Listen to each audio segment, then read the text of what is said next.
In medieval Western Europe, music was first and foremost sacred. The dominant form of musical expression was known as plain-chant.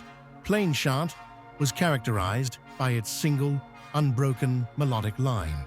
It was always sung unaccompanied, relying solely on the human voice. These chants were the vocalization of sacred liturgical texts.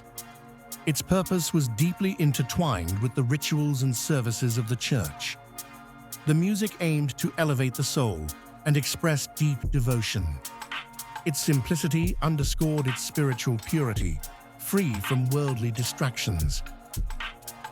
Plainchant shaped the daily lives of monastics and the faithful alike.